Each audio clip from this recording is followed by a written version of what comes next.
So in the last video we introduced chain complexes and their homology. But now what we want to do is to introduce the correct notion of morphisms between chain complexes, which we can use to define a category of chain complexes. So key definition is like this. So let A and B be chain complexes.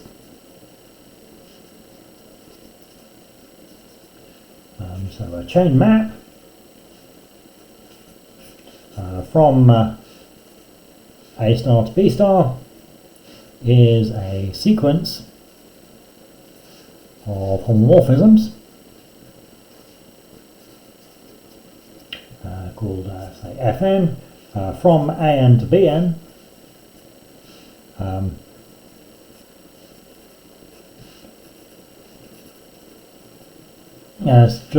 So if you've got An to Bn like this, then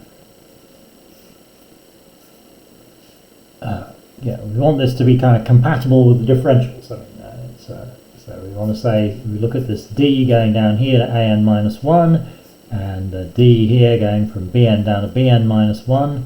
So that's morally, let's fill this in explicitly. So this is the differential for the chain complex A, this is the differential for the chain complex B, and this is Fn minus 1. So that's supposed to commute.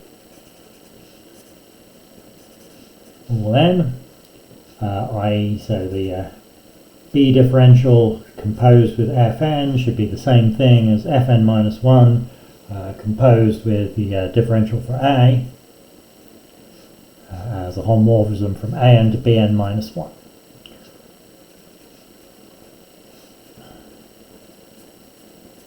And usually, we won't usually, unless it's really necessary to clarify exactly what's going on, we usually won't bother writing all these subscripts and superscripts. We'll just write df equals fd.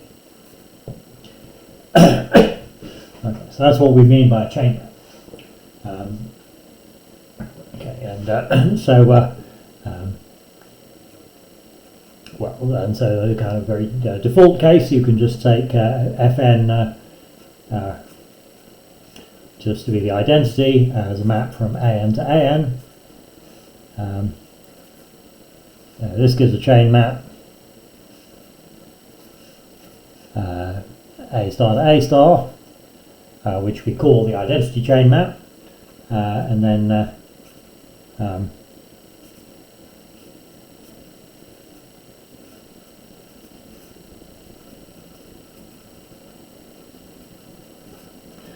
suppose we've got two chain maps like this, F from A star to B star and G from B star to C star, then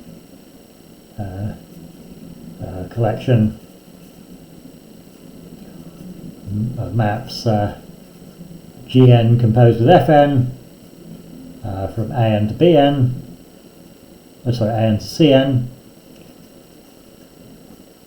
Well, that satisfies D composed with G composed with F. Well, G is a chain map, so that's the same thing as GDF, and then F is a chain map, so that's the same thing.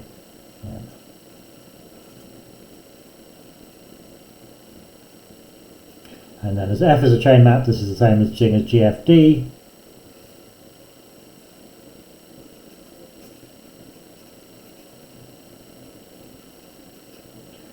Therefore, GF is also a chain map.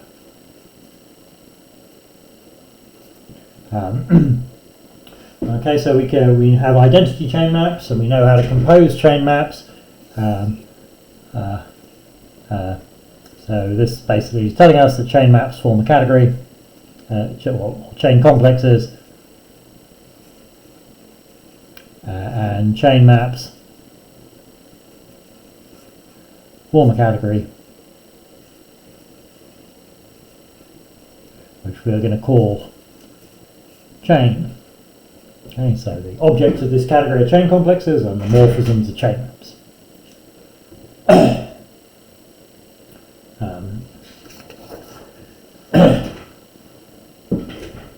Okay, so now we've got these constructions. We have these constructions Zn, Bn, Hn.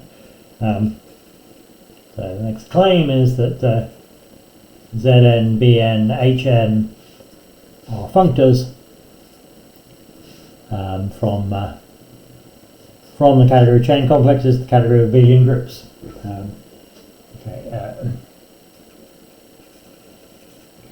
So firstly, if F from A star to B star is a chain map,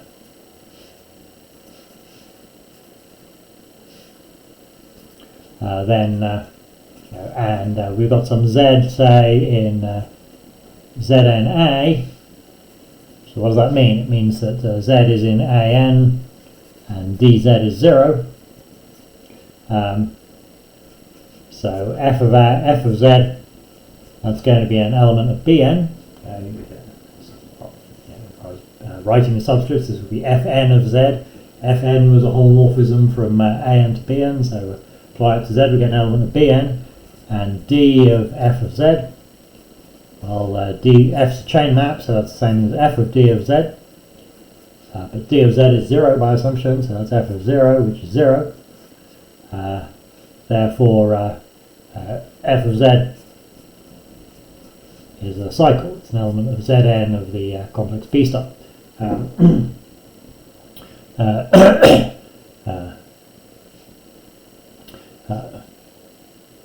So we conclude that so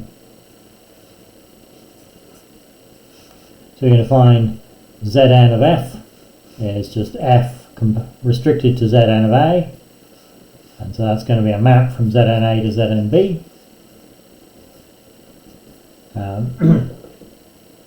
Okay, and this makes Zn a functor.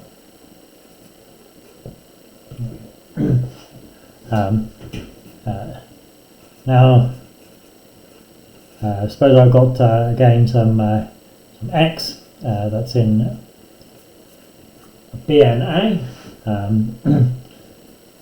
then x, that means that x is dy for some y.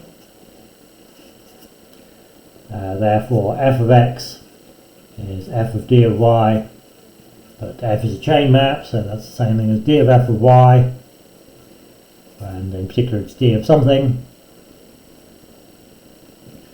Therefore, f of x is in BNB. Okay.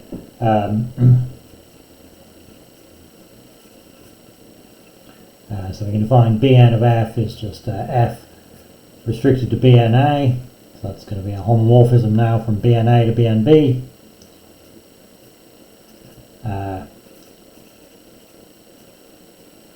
And that makes Bn a functor.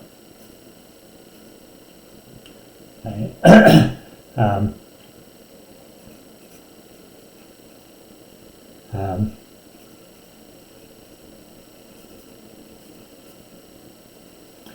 So now we've got a well-defined map from HNA, which was ZNA mod BNA, to ZNB mod BNB, which is HNB, given by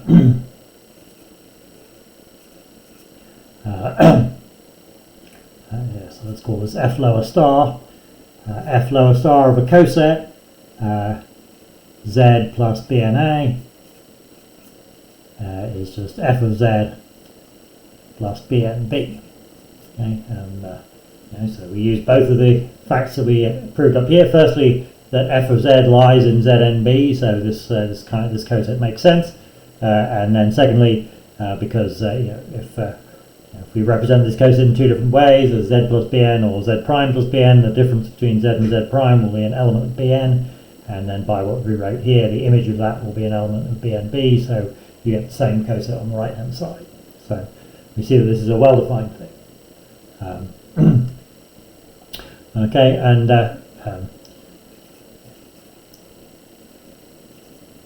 so this makes Hn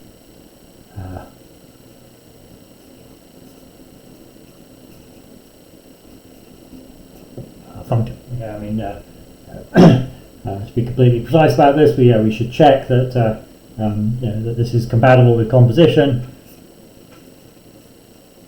We should check that id star is id, and G composed with F star is G star composed with F star. but those are more or less obvious, so I'll leave any further details as an exercise. Okay.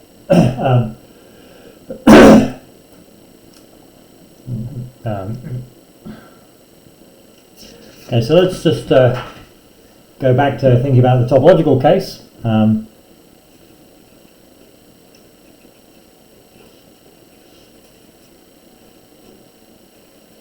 So remember, we defined SKX is top delta KX as continuous maps.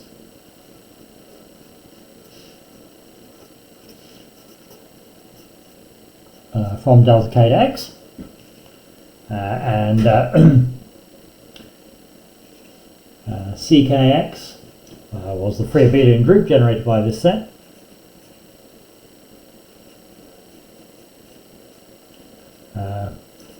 And we defined D from CKX to CK minus 1x.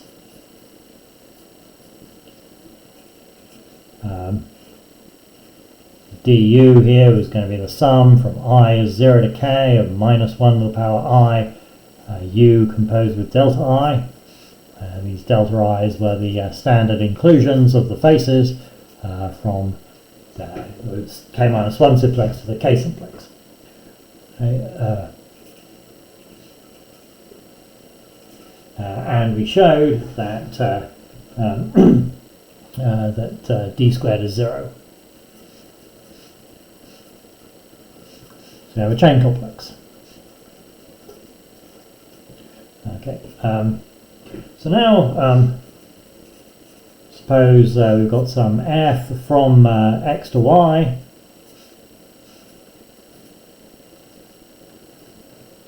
Okay.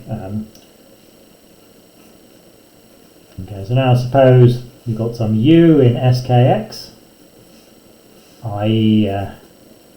U is a continuous map from delta k to x.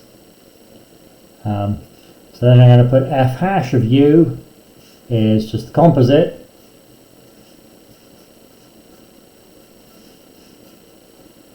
f composed with u.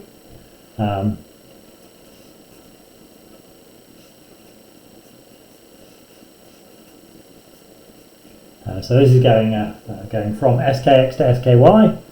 U is a map from delta k to x, so it's an element of skx, and this f composed with u, that's a map from delta k to y, so it's an element of sky. And then we extend linearly to get this f lower hash from ckx to cky. So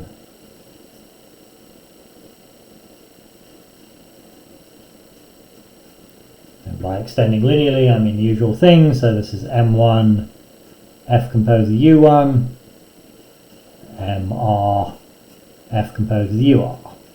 Okay. So that's our f. So I want to claim that this is a chain map.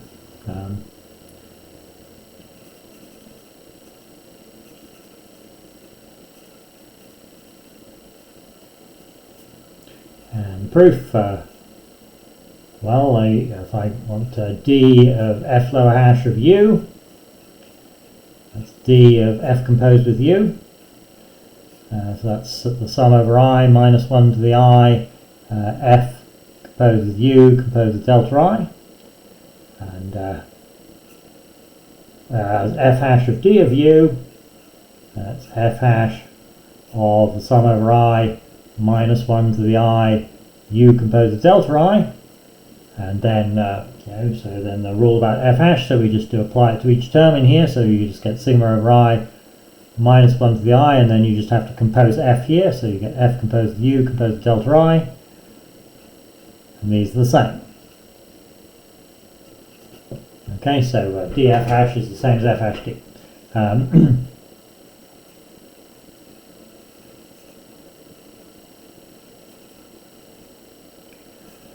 So that means that we get an induced lowest induced map of homology groups, which I'm again call f lower star, from the homology of x, which remember is by definition the same thing as the homology of the chain complex of x, to the homology of the chain complex of Y, which by definition is the same as the homology of Y.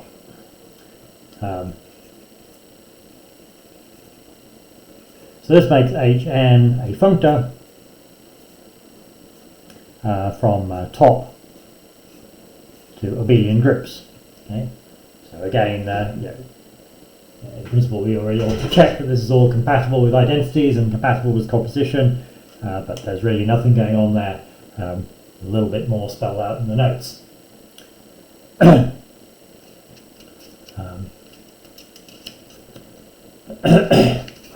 And so let's just record a couple of basic consequences of that, just as a very general fact that you've got a functor. If x is homeomorphic to y,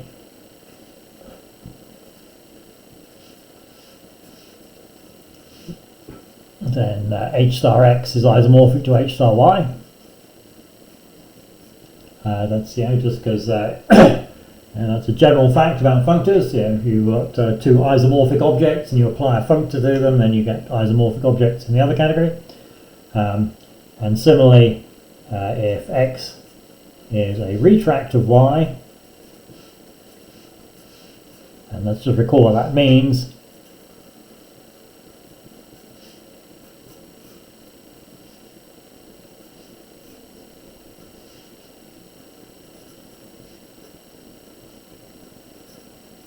Remember, so things are isomorphic means that you've got maps in both directions, and both composites are equal to the identity. In this case, it would be R composed with I and I composed with R, both being identity maps. But to say it's a retract means we're only assuming that R composed with I is the identity. Then that means that Hnx is a retract of Hny for all that. That's just, you apply